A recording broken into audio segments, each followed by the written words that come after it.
Hello viewers, मैं उसखान आपका स्वागत करता हूं संसद चैनल में। आज हम बात करेंगे बरमुडा ट्रायंगल के ऊपर। क्या है Bermuda triangle? What is the Bermuda triangle? क्या बरमुडा ट्रायंगल के ऊपर जो कहानियां बनी हुई है कि वहाँ अलौकिक शक्ति है या फिर पानी के अंदर कोई ऐसी बड़ी मछली है जो वहाँ पे जितने भी विमान या फिर जहाज जाते हैं उनको खा जाती है? क्या वाकई वहाँ पे ऐसी कोई अलौकिक शक्ति है या फिर कोई साइंटिफिक रीजन है? आज इसके ऊपर चर्चा करेंगे। What is the Bermuda triangle? तो शुरू करते हैं अपनी चर्चा। बरमुडा ट्रायंगल उत्तर पश्चिम अटलांटिक महासागर का क्षेत्र है। यह 3 छोरों से मिलकर बना है। पहला बरमुडा, दूसरा फ्लोरिडा और तीसरा प्यूर्टो रिको। इन तीनों को जब मिलाते हैं तो ये ट्रायंगल बन जाता है, इसलिए इसको बरमुडा ट्रायंगल भी कहते हैं। ये लगभग 5 लाख किलोमीटर एरिया में फैला हुआ है। कभी कभी ये बढ़ भी जाता है। दुनिया के सामने ये तब नज़र में आया जब इसके अंदर कई विमान और जहाज इसके क्षेत्र में संपर्क में आके डूब गए। बरमुडा ट्रायंगल पर वैज्ञानिकों की अलग अलग राय है। सबसे पहले बरमुडा ट्रायंगल के ऊपर लेख लिखने वाले जॉर्ज एक्स है। उन्होंने अपनी पत्रिका sea mystery at our back door के अंदर कई विमानों और जहाज़ों के लापता होने के बारे में लिखा है। और वहीं नौसेना, अमेरिका नौसेना के 5 टीवी एवेंजर्स ग्रुप के साथ साथ फ्लाइट 19 का भी जिक्र किया है। अमेरिकन लीगन मैगजीन के अनुसार फ्लाइट प्रमुख को ये कहते हुए भी सुना गया कि हम सफ़ेद पानी में प्रवेश कर चुके हैं और पानी हरा ही हरा है, कहीं भी सफ़ेद पानी नहीं है। वहीं यह दावा भी किया गया कि नौसेना के जांच बोर्ड पर अधिकारियों ने कहा कि हम मंगल में प्रवेश कर चुके हैं। कई मैगजीनों ने इसे रहस्यमय घटनाओं से जोड़ा और इसे एक नया नाम मिला, द डेडली बरमुडा ट्रायंगल। 1948 की घटना में जब क्रिस्टोफर कोलंबस इस रास्ते से जा रहे थे, उनके साथ भी ये मामला आया।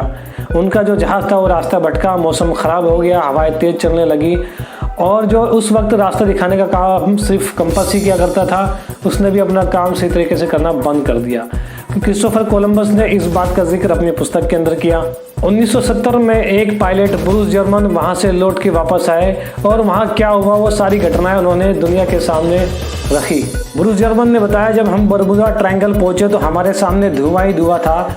हमारे तमाम इलेक्ट्रॉनिक्स गैजेटों ने काम करना बंद कर दिया था, चाहे वो नेविगेशन हो या कंपास हो, सब ने काम करना छोड़ दिया था। और हमारे एरोप्लेन की जो स्पीड थी वो भी सामान्य से बहुत ज़्यादा तेज हो गई थी। हमने 3 मिनट में 150 किलोमीटर की दूरी तय करी थी, यानी 3000 किलोमीटर तकरीबन। इस मौजूदा दौर में पैसेंजर एरोप्लेन के अंदर ये स्पीड संभव नहीं है। ये स्पीड या तो लड़ाकू विमानों की होती है या फिर मिसाइलों की होती है। अब बरमुडा ट्रायंगल से पर्दा उठ चुका है। दुनिया के 10 खतरनाक जगहों में भी अब बरमुडा ट्रायंगल का नाम नहीं आता।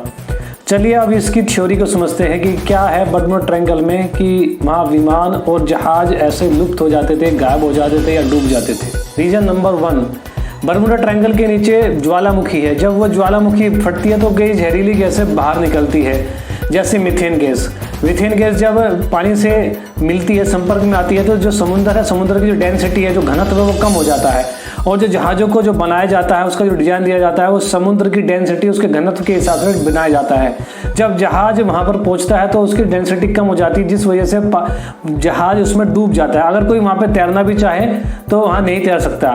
जैसे आपने देखा होगा कि मच्छर पानी के ऊपर तैरता है। अगर पानी के अंदर 1 चम्मच मिट्टी का तेल डाल देते हैं तो मच्छर मर जाता है। मच्छर अंदर मिट्टी का तेल डालने से पानी की जो डेंसिटी है वो कम हो जाती है और मच्छर अंदर डूब के मर जाता है। इसी तरीके से जब जहाज समुद्र में पहुंचता है, बरमुडा ट्रायंगल में पहुंचता है, तो उसकी डेंसिटी कम हो जाती है और जहाँ पे वो डूब जाता है। बरमुडा ट्रायंगल के आसपास बहुत सारे छोटे छोटे पहाड़ हैं। जब हवा तेज चलती है तो हवा पहाड़ों से टक्कर खाकर गोल गोल घूमती है, जिस वजह से वहाँ तूफान और अत्यधिक तेज हो जाती है, बवंडर बन जाते हैं। तीसरी जो वजह है वो है समुद्र के अंदर छोटी छोटी पहाड़ियाँ जो समुद्र से बाहर नहीं निकलती, जिसकी वजह से जहाज़ों का बॉटम सरफेस उन चट्टानों से टकरा जाता है। ऐसी घटनाएं इटली, तुर्की में हो करती थी, मगर वहाँ भी अब ऐसी घटना नहीं होती। आज के दौर में के पास रडार और सोनार जैसी टेक्नोलॉजी है, जिससे उनको पहले ही पता लग जाता है। घटनाएं बरमुडा ट्रायंगल पे भी नहीं होती, यानी से जहाज और विमान निकल जाते हैं। वहीं हवाई जहाज़ों की जो सबसे बड़ी घटना का कारण है वो हेक्सागोनल क्लाउड है। ये जो बादल होता है ये 6 सतह का बादल होता है, यानी एक सर्कल होता है जिसके अंदर 250 किलोमीटर प्रति घंटे की स्पीड से हवाएं चलती है। जहाज इस हेक्सागोनल क्लाउड के अंदर आ जाता है अगर वो सही उसी दिशा में जा रहा है जिस दिशा में हवा चल रही है, तो आवाज़ की जो स्पीड है वो सामान्य से बहुत अधिक तेज हो जाती है। अगर इसके विपरीत होता है तो ये हवाएं जहाज को तोड़ देती हैं। ये तो रहा आपका बर्मुडा ट्रायंगल। बर्मुडा ट्रायंगल के बारे में मैंने आपको बताया। क्या आपको पता है एक और ऐसा ही ट्रायंगल है जापान के अंदर? 1980 में जापान सरकार का एक पानी का जहाज जा रहा था जो अचानक डूब गया, जिसकी वजह पता करने के लिए जापान सरकार ने एक टीम बना के भेजी। जब टीम उस जगह पहुंची जहाँ जहाज डूबा था, वो टीम भी पूरी की पूरी वहां से अचानक गायब हो गई। छानबीन करने के लिए जापान सरकार ने एक और टीम बनाई, जो अब वो हवाई जहाज से गई। जहाज से जो टीम गई वो भी वहां पे जाके लापता होगी। पता लगा जापान सरकार को कि यहाँ पे भी एक बर्मुडा ट्रायंगल की तरह एक दूसरा ट्रायंगल है, जिस जापान सरकार ने ड्रैगन ट्रायंगल का नाम दिया। ऐसा ही एक ट्रायंगल भारत के उड़ीसा राज्य में भी स्थित है। द्वितीय विश्व युद्ध में अमेरिका जो जापान के ऊपर बम गिरा रहा था, वो उड़ीसा के मांडे एयर स्ट्रिप से उड़ान भरकर जापान के ऊपर बम गिरा रहा था। अचानक अमेरिका के जहाज आपस में टकरा गए। नेविगेशन सिस्टम और कंपास खराब हो गए। उस वक्त ना तो तेज हवाएं चल रही थी, ना ही मौसम खराब था, ना ही हेक्सागोनल क्लाउड था। तो वजह क्या थी?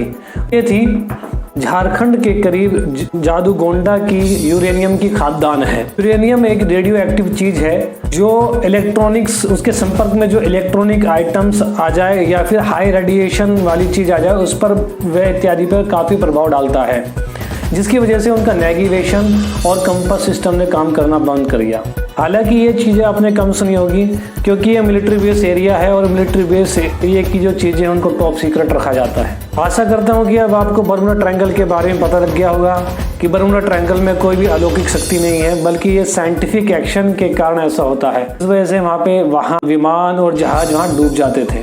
वीडियो अच्छी लगी हो तो इसको लाइक करें, चैनल को सब्सक्राइब करें और कमेंट करना ना भूलें। Thank you very much.